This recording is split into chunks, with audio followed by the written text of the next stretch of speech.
Ok, gente, nós vamos agora então tentar mostrar uma linha do tempo com tudo que nós vimos até agora, os primeiros 500 anos do cristianismo. Aqui nós temos então os anos de 5 em 5 anos. Aqui acontecimentos importantes, com o ano em que aconteceram. E aqui a gente exibe então alguns personagens com o ano de nascimento, o ano de morte. E onde tem uma barra mais grossa, aqui é a transição para outro século. Então vamos começar com o primeiro século. No primeiro século nós temos a pessoa do nosso Senhor Jesus Cristo, que nasceu provavelmente lá no ano 4 antes de Cristo e morreu e ressuscitou no ano 30. E aí no primeiro século nós temos alguns pais da igreja importantes: Clemente de Roma, aqui, Inácio de Antioquia, e aqui em alaranjado nós temos os imperadores que perseguiram a igreja, começando então com o Nero. A primeira perseguição, no ano 64, houve o incêndio de Roma, em que ele culpou os cristãos, quando na verdade o que se crê é que ele mesmo pôs fogo em Roma. Temos aqui Policarpo, que nasceu no ano 69, falamos bastante de Policarpo. E aqui já a segunda perseguição com Domiciano. No ano 70 houve a destruição de Jerusalém, que nós também comentamos. Vamos verificar algumas coisas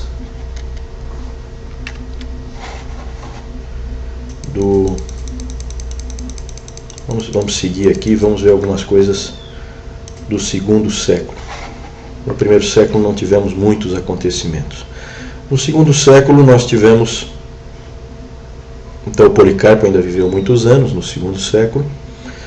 Aqui a terceira perseguição com Trajano, que impôs o padrão de Trajano, assim chamado. E aqui nós temos então, no ano 100, nasce Justino Mártir, que foi um dos apologistas, o principal apologista. Ele se converteu no ano 130. Em 135 ele escreveu o Diálogo com Trífo, que vocês lembram, é aquele judeu. Aqui em 144 já ocorre a excomunhão de Márcio. Então Márcio ele aparece muito cedo na história da igreja.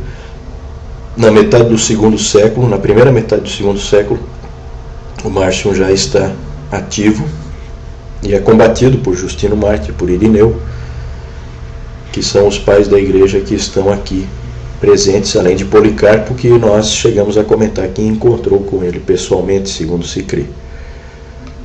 Justino ele escreveu a primeira apologia no ano 150, em 155 o martírio de Policarpo e o início do montanismo, que foi outra heresia que nós vimos também. Então aqui nessa época, segundo século, vem toda aquela parte que nós comentamos dos apologistas. Clemente de Alexandria, que vem depois, nasce depois. Justino Mártir, quando ele nasceu, já tinha 50 anos e o Irineu já tinha 30. O Justino Mártir, o Clemente de Alexandria, é também um apologista. Nós falamos também de Tertuliano, que nasceu no ano 160. Então aqui foi toda aquela nossa discussão dos apologistas, foi por essa época. Inclusive nós colocamos esses dois homens, Clemente de Alexandria e Tertuliano, nós colocamos frente a frente como duas visões diferentes em relação à postura que o cristianismo deveria ter em relação à cultura.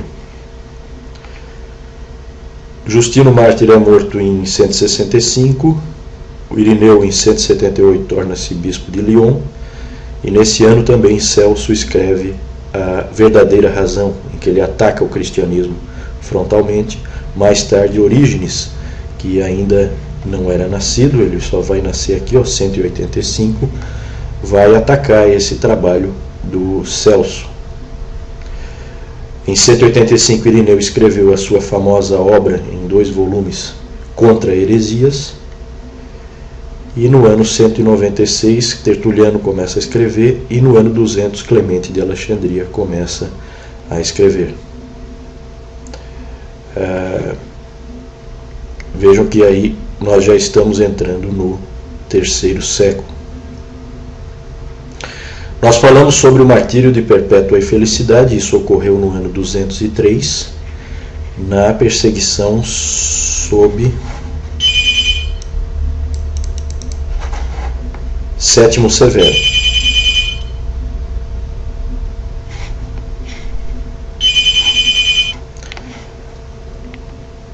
Então, com o Sétimo Severo, nós temos a morte da Perpétua e da Felicidade.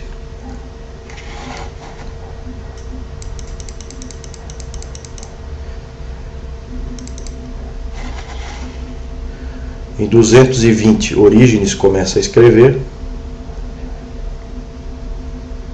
Em 248, ele escreve o livro dele Contra Celsum. Então, na verdade, aqui ainda existe um trabalho apologético acontecendo. Orígenes ainda pode ser considerado um apologista. Cipriano nasceu no ano 200 e tornou-se em 247 bispo de Cartago. Os escritos dele foram importantes para definir como seria a igreja mais tarde, e também o que ele escreveu foi importante na controvérsia donatista, porque ele esteve envolvido com a controvérsia novaciana aqui em 255, que tinha a ver com as pessoas que tinham caído na perseguição sob Décio, que foi aqui, de 249 a 251. Essas pessoas queriam depois retornar à igreja, nós vimos isso, e aí houve toda a controvérsia novaciana, porque muitas pessoas na igreja não queriam aceitar de volta quem tinha caído. Temos aqui, em 251, nasce Antônio o Eremita, que em torno dos 20 anos ele se converteu e foi ser o primeiro pai do deserto. Foi para o deserto do Egito e lá ficou por muitos anos, conforme nós vamos ver aqui na nossa linha do tempo. Temos aqui a perseguição sob Valeriano, que foi a 8ª, e aqui já nasce, em 263, nasce Eusébio de Cesareia, que é o pai da história da igreja, e que tem depois uma participação importante nos acontecimentos com Constantino e a conversão do Império Romano, que vai acontecer no 4º século. Aqui nós estamos no final do 3º século. Mais uma perseguição aqui com Aureliano, de 5 anos, e em 272 já nasce Constantino, alguns anos depois de Eusébio. Constantino seria depois o imperador que se converteria ao cristianismo.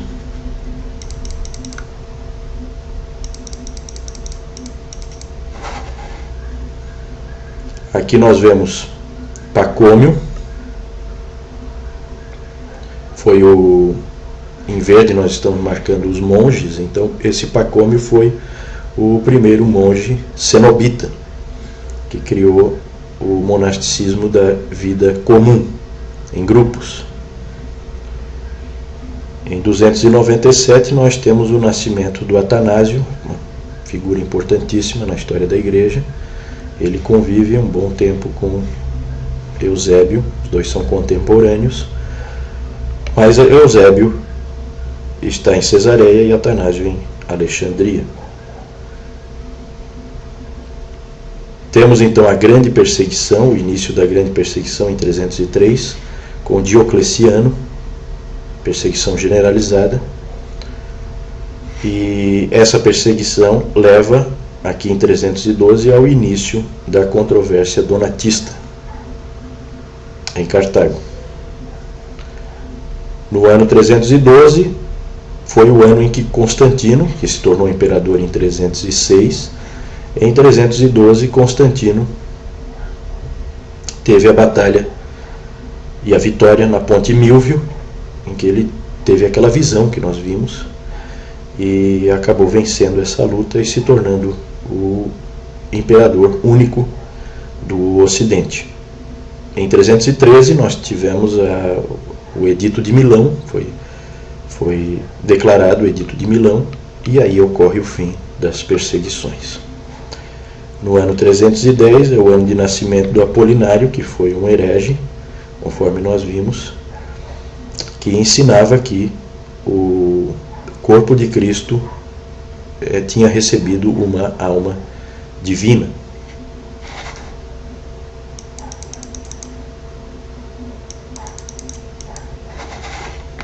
Seguindo então, no quarto século, nós já estamos aqui no quarto século, nós temos um acontecimento importante. Bom, antes vamos falar aqui que em 315 já começa a controvérsia ariana, que vai motivar o primeiro concílio ecumênico, o concílio de Niceia, e continua a controvérsia donatista. Em 316 os donatistas apelam a Constantino pela sua causa e são rejeitados. Em 324, Constantino unifica o império e passa a ser o único imperador tanto no Ocidente como no Oriente. No ano 330, ele funda Constantinopla e leva a sede do império para lá. Em 325, tivemos então o concílio de Niceia, que condenou o arianismo. E Atanásio, no ano 328, que foi um pai da igreja importantíssimo para condenar o arianismo, ele torna-se bispo de Alexandria, em 328. E aí, aqui no quarto século, nós temos o nascimento de uma quantidade enorme de teólogos, líderes da igreja, pais da igreja, como nunca se viu. Isso aparece com clareza aqui na nossa linha do tempo. Nós temos aqui assim os pais capadócios, os 3 capadócios, Basílio, seu irmão Gregório de Nissa e o seu amigo Gregório de Nazianzo. O Basílio e o Gregório de Nazianzo nasceram em 329 e o Gregório de Nissa era 6 anos mais novo. No ano em que nasceu Gregório de Nissa, também nasceu Martinho de Tours, que foi o primeiro monge do Ocidente, precursor do monasticismo ocidental. Por isso que está em verde aqui. Aqui ainda é a vida do Apolinário, que foi o herege que nós comentamos anteriormente. Em 353, o imperador Constâncio inicia sua campanha pró-arianismo e exila Atanásio. Atanásio foi exilado várias vezes. Vamos trazer de volta aqui o Atanásio. Vejam que ele ainda está vivo aqui. Foi contemporâneo de Basílio, de Gregório de Nazianzo e de Gregório de Nissa. Em 367 nós temos a famosa carta de Atanásio, em que ele lista os 66 livros do cânon. Nós falamos do cânon e nós falamos da lista de Atanásio como consolidando o cânon. Em 370 Basílio torna-se bispo de Cesareia. E em 381 tivemos o concílio de Constantinopla, que deixou clara a posição do Espírito Santo dentro da Trindade, definiu a pessoa do Espírito Santo com clareza, colocando ele como igual, de mesma substância que o Pai e o Filho. Em 386 nós temos a conversão de Agostinho em um jardim de Milão. Aqui nós vemos que aqueles 3 teólogos e líderes religiosos que nós falamos antes, Ambrósio, João Crisóstomo e Jerônimo, todos aqui são contemporâneos, vejam que é pouca a diferença de idade entre eles, e Agostinho vem um pouquinho depois, Ele tem aproximadamente 10 anos a menos que Crisóstomo. E aparece aqui no ano 361 até 363. 361 até 363 aparece Juliano, o apóstata, que foram aqueles anos em que o paganismo foi restabelecido no Império Romano. Aí nós temos o nascimento de Pelágio, em 369. Claro que ele é um contemporâneo de Agostinho, os dois se enfrentaram teologicamente. Aqui nós temos o batismo de Agostinho em 387 e a ordenação de Agostinho em 391. Em 395 ele torna-se bispo de Hipona. Depois de se tornar bispo de Hipona é que então ele começa a escrever, e a escrever muito. Ele escreve de 397 até 401, ele escreve as Confissões, e de 411 a 430 ele escreve os seus escritos antipelagianos. De 413 a 426 ele escreve o seu maior livro, o mais famoso, A Cidade de Deus. Em 410 ocorre um episódio importante na história do Império Romano, que é a queda de Roma diante de Alarico e os visigodos. Começa então toda a queda do Império Romano do Ocidente. Em 405 Jerônimo completou a Vulgata. Jerônimo e Agostinho foram contemporâneos por muito tempo, e nós vimos isso ao longo do curso. Aqui aparece o imperador Teodósio. O período em que ele foi imperador, foi ele que tornou o cristianismo a religião oficial do império. Aqui Nestor, que nós falamos também um herege, e nós falamos dele em toda a controvérsia das duas naturezas. E aqui em 390 surge a figura então daquele que é provavelmente o primeiro Papa, claramente se posicionando como Papa, que é o Leão I, e com ele surge de maneira mais clara a Igreja Católica Romana.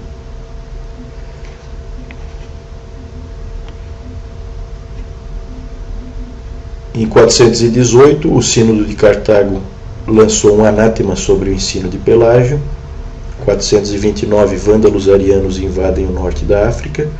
Depois disso, os imperadores romanos do Ocidente passam a ser fantoches nas mãos dos generais germânicos. Então é só lá em 476 que se diz que houve a queda do Império Romano do Ocidente, no fim já do V século, mas isso em função da deposição do último imperador do Ocidente. Depois dele não houve mais imperador no Ocidente.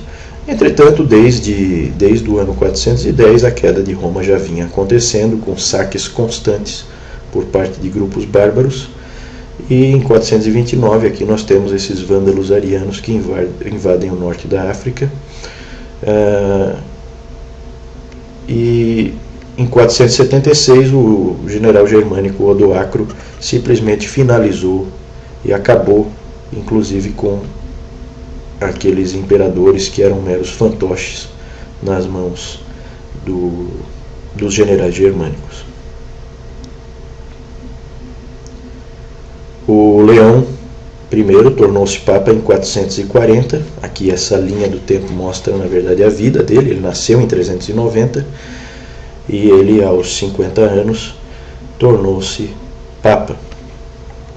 E ele foi importante, nós vimos, para que ocorresse o concílio de Calcedônia em 451. Nós falamos aqui já nessa outra cor, nós na verdade estamos mostrando já a Idade Média.